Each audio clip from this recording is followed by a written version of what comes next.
بسم اللہ الرحمن الرحیم۔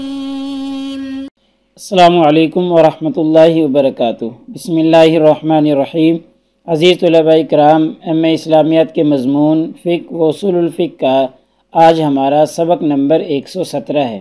جس کا عنوان ہے کتاب الطلاق، بدایت المجتہد کی کتاب الطلاق کا الجملۃ الثانیہ، اور انشاءاللہ آج ہم ومن ھذا الباب اختلافہم سے پڑھیں گے۔ تو نئے سبق شروع کرنے سے پہلے ہم پچھلے سبق یعنی سبق نمبر 116 کا خلاصہ دیکھتے ہیں۔ پچھلے سبق میں ہم نے سب سے پہلے عبارت کا ترجمہ اور عبارت کی مختصر تشریح پڑھی تھی، اور تشریح کے دوران ہم نے 2 مسائل ذکر کیے تھے، جن میں سے پہلا مسئلہ تھا کہ ممکن الوجود چیز کے ساتھ طلاق کو معلق کرنا، یعنی ایسی چیز جس کے وجود کے بارے میں علم ہو سکے، چاہے بعد میں پتہ چل جائے کہ جی وہ اس کا وجود پایا جا رہا ہے یا نہیں پایا جا رہا، اگر طلاق کو ایسی چیز کے ساتھ معلق کیا تو اس کا کیا حکم ہے، فقہا کی اس کے بارے میں کیا آراء ہیں، تفصیلاً ہم نے دیکھ لیا ہے۔ ایسے ہی پچھلے سبق میں دوسرا مسئلہ ہم نے یہ پڑھا تھا کہ شوہر کا اپنے اوپر کسی کام کے کرنے یا نہ کرنے سے طلاق کو معلق کرنا، یعنی شوہر کسی کام کے کرنے پر قسم اٹھا لے کہ اگر میں نے یہ کام کیا تو تجھے طلاق ہے، اور یا یہ اٹھا لے کہ اگر میں نے فلاں کام نہ کیا تو تجھے طلاق ہے، یعنی اپنے ہی کسی کام کے ساتھ طلاق کو معلق کر لے، تو اس کے بارے میں تفصیل ہم نے پڑھ لی تھی۔ تو انشاءاللہ آج کے اس سبق میں ہم سب سے پہلے عبارت کا ترجمہ اور عبارت کی مختصر تشریح دیکھیں گے، اور مختصر تشریح کے دوران ہم چند چیزوں کی وضاحت کریں گے، جن میں سب سے پہلے ہم 3 مسائل ذکر کریں گے، یا یوں کہہ لیں کہ آج کے سبق میں صرف 3 ہی مسائل ہیں جن کا ہم نے تذکرہ کرنا ہے، اور بہت اہم مسائل ہیں اور نئے مسائل ہیں۔ پہلا مسئلہ تبعیض مطلقہ کا ہے کہ بعض لوگ طلاق دیتے ہوئے تبعیض کر دیتے ہیں خاتون کی، کہ آپ کے آدھے حصے کو طلاق، آپ کے ربع کو طلاق، آپ کے ثلث کو طلاق، یا کسی عضو کا نام لیتے ہیں، آپ کے سر کو طلاق، آپ کی گردن کو طلاق، یعنی مطلقہ جو خاتون ہے جس کو طلاق دی جا رہی ہے اس کی تبعیض بیان کرتے ہوئے طلاق دینا، اس کے بعض حصے کو طلاق دینا، اس کے کسی جز کو طلاق دینا، آج کے سبق میں یہ پہلا مسئلہ ذکر کیا جائے گا کہ اس کے بارے میں فقہا کی آراء کیا ہیں۔ ایسے ہی دوسرا مسئلہ ہے تبعیض طلاق کا، کہ بعض لوگ طلاق دیتے ہوئے تبعیض طلاق ہی کر دیتے ہیں،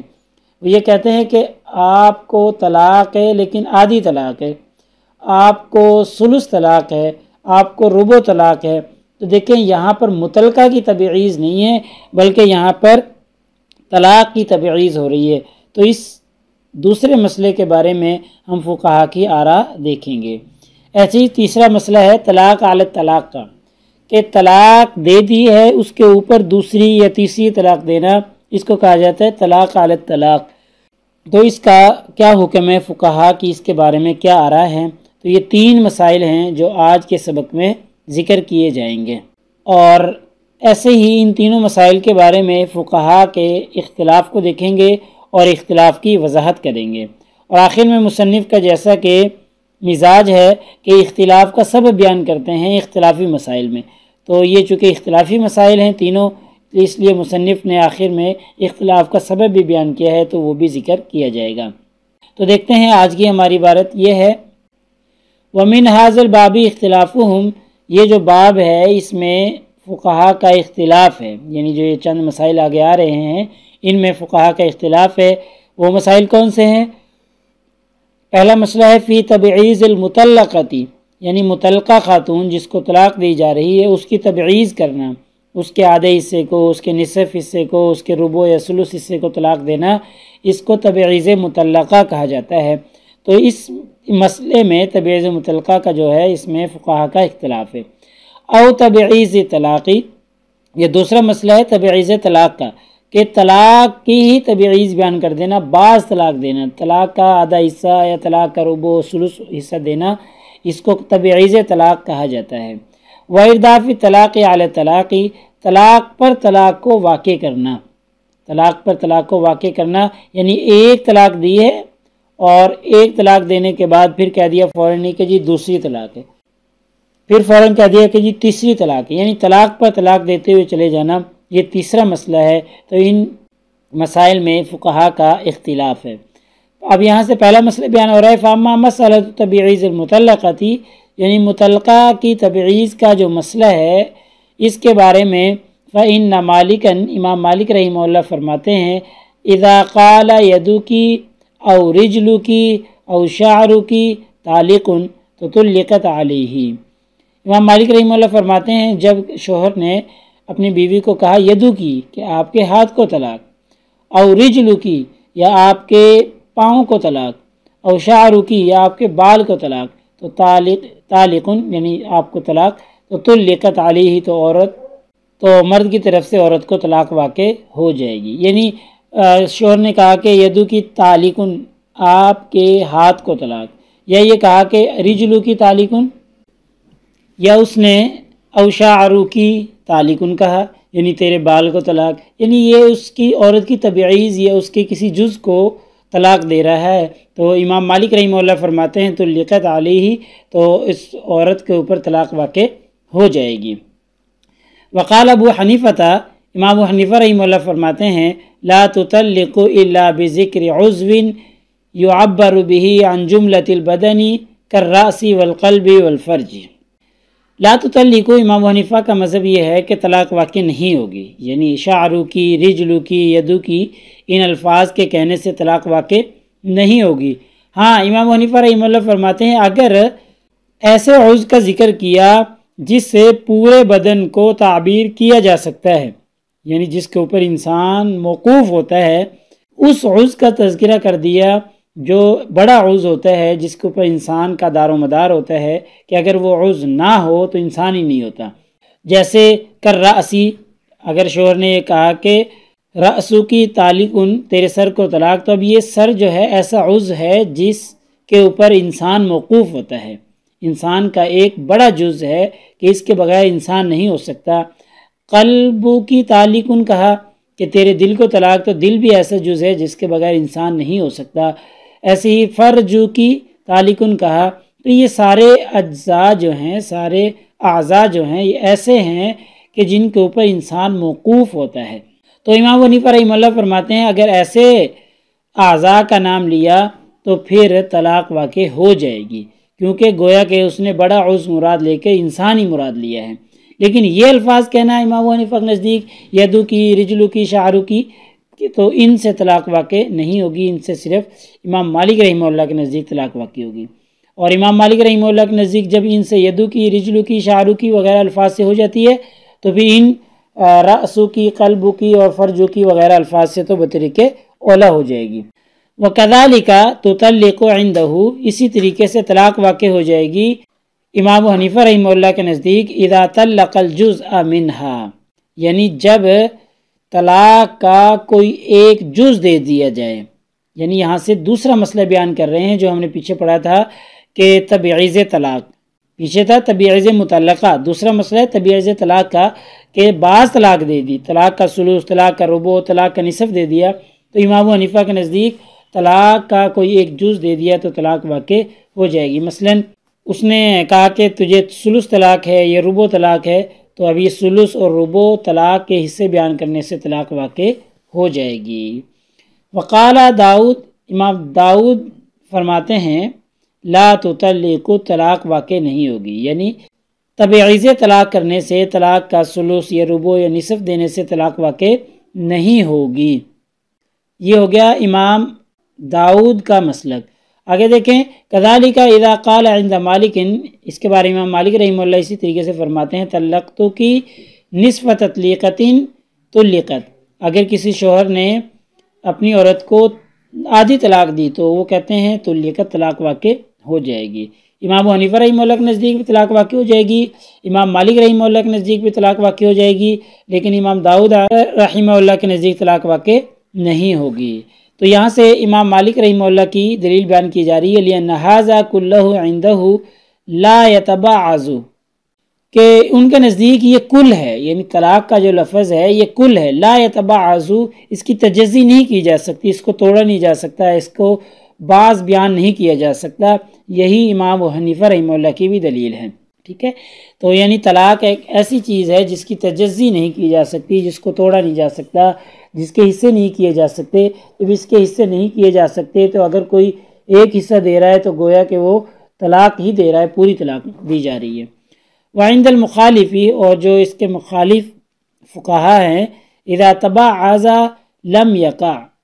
وہ کہتے ہیں کہ جب بعض کو بیان کر دیا، بعضیت کر دی، طلاق کے اجزاء بیان کر دیے تو لم یقع، پھر طلاق ہی واقع نہیں ہوگی۔ یہ ان کے مخالف جو فقہا ہیں ان کا کہنا ہے۔ واما اذا قال لغیر المدخول بها، یہاں سے ایک اور مسئلہ بیان کیا جا رہا ہے، تیسرا جو کہ مسئلہ تھا کہ طلاق علی طلاق کا، کہ جب غیر مدخول بہا عورت جس سے ہم بستری نہ کی گئی ہو اس کو طلاق دی جائے اور کہا جائے انت طالقن انت طالقن انت طالقن نسقن، لگاتار، یعنی یہ تینوں الفاظ اس نے، تینوں جملے لگاتار کہہ دیے غیر مدخول بہا عورت کو، تو فإنہ یکون ثلاثا عند مالک، تو امام مالک رحمہ اللہ کے نزدیک 3 طلاقیں واقع ہو جائیں گی۔ وقال ابو حنیفہ والشافعی رحمہم اللہ، اور امام شافعی رحمہ اللہ اور امام ابو حنیفہ رحمہ اللہ فرماتے ہیں کہ یقع واحدتاً، کہ ایک ہی طلاق واقع ہوگی۔ ٹھیک ہے، تیسرا مسئلہ جو ہے غیر مدخول بہا کو طلاق علی طلاق دے دی، انت طالقن کہا، پھر انت طالقن، لگاتار یہ 3 دفعہ کہہ دیا، تو امام مالک رحمہ اللہ کے نزدیک 3 طلاقیں ہو جائیں گی، اور امام ابو حنیفہ رحمہ اللہ، امام شافعی رحمہ اللہ کے نزدیک ایک ہی طلاق واقع ہوگی۔ آگے فمن شبہ سے اختلاف کا سبب بیان کیا جا رہا ہے کہ فمن شبہ تکرار لفظی بلفظی بالعددی،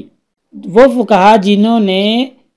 لفظ کے تکرار کو عدد کے ساتھ تشبیہ دی ہے، یعنی جن فقہا کے نزدیک لفظ کا مکرر بیان کرنا یہ ایسے ہے جیسے تعداد، یعنی ایک دفعہ لفظ بولنا ایک عدد طلاق ہے، 2 دفعہ لفظ بولنا 2 عدد طلاقیں ہوں گی، یعنی انہوں نے تکرار لفظ کو تعداد طلاق کے ساتھ تشبیہ دی ہے۔ اعنی بقولہ طلقتک ثلاثاً، یعنی اس لفظ کے طلقتک ثلاثاً کے ساتھ تشبیہ دی ہے۔ ٹھیک ہے، تکرار لفظی، لفظ کے تکرار کو، لفظ کے بار بار بولنے کو طلقتک ثلاثاً سے تشبیہ دی ہے،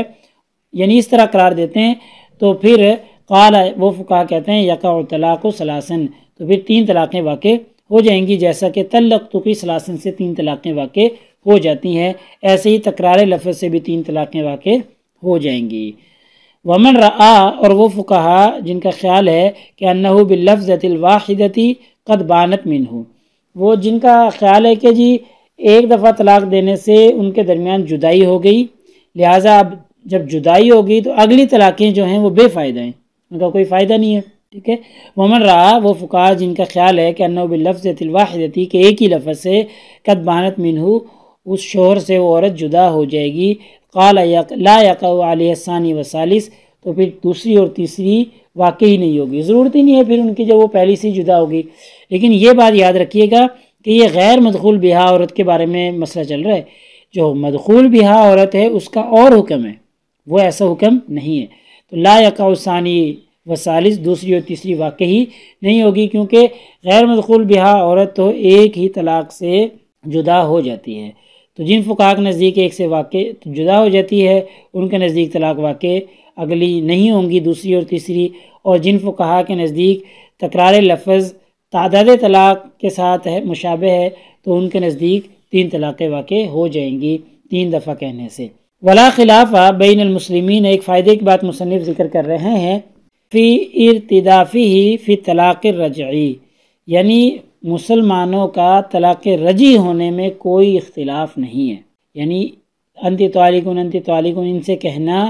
یہ ایک واقع ہوگی، جو یہاں پر امام ابو حنیفہ رحمہ اللہ اور امام شافعی رحمہ اللہ کے نزدیک جو ایک واقع ہوگی،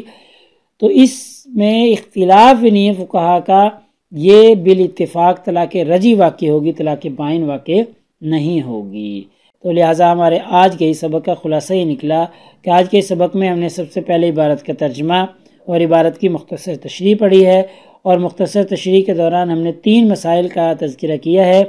اور وہ 3 مسائل ہیں کہ تبعیض مطلقہ، کہ عورت کو طلاق دینا لیکن اس کے کسی جز کو، پوری عورت کو طلاق نہ دینا تبعیض مطلقہ کہلاتا ہے، ایسے ہی تبعیض طلاق طلاق کا ثلث، طلاق کا ربع، طلاق کا نصف وغیرہ دینا،